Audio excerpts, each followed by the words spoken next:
Hello, welcome back to Yoga Books or Books About Yoga reviewed by a yoga teacher. Today we're talking about The 7 Spiritual Laws of Yoga by Deepak Chopra. It seems to be almost part of a series or just the way he markets his ideas or his books to say that there are 7 spiritual laws of things, because he has another book that I also read called The 7 Spiritual Laws of Success. Okay, The 7 Spiritual Laws of Yoga. I just read the book. It's pretty short, 3.5 hours on audio. I cannot even tell you what one of the spiritual laws of yoga is. It was very much not organized around the 7 spiritual laws of yoga, which makes me think again that it's just something like that publishing thought would be catchy or would sell. I'm not sure. But he says that there's one spiritual law for each day of the week. So like Monday it's this, Tuesday it's this, etc. I don't remember what any of them are. I guess if you had the hard copy book, you could look and write them down or something, but I do not think this book is helpful or necessary.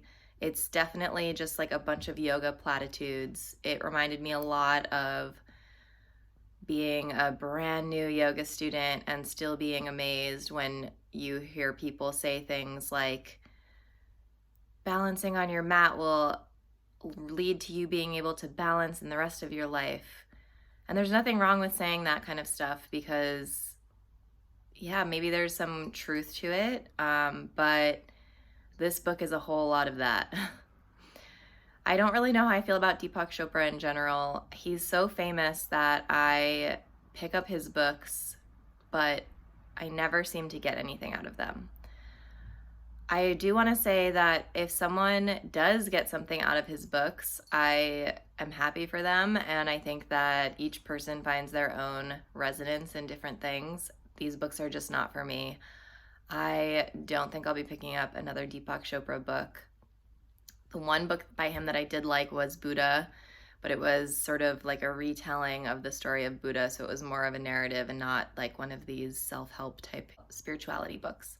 The other thing about the 7 spiritual laws of yoga that is good is if you just know nothing at all about yoga, he introduces a few simple practices that might be really good for you to incorporate into your day. However, if you know anything about yoga, don't waste your time on this book. I'd say it's only for people who have like heard of yoga but know absolutely nothing about it. Otherwise, it is way too simplistic and basic and just doesn't really contain much substance.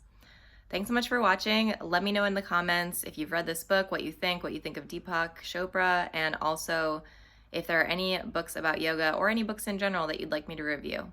Please subscribe if you haven't yet. Thanks for watching, and I'll talk to you again soon.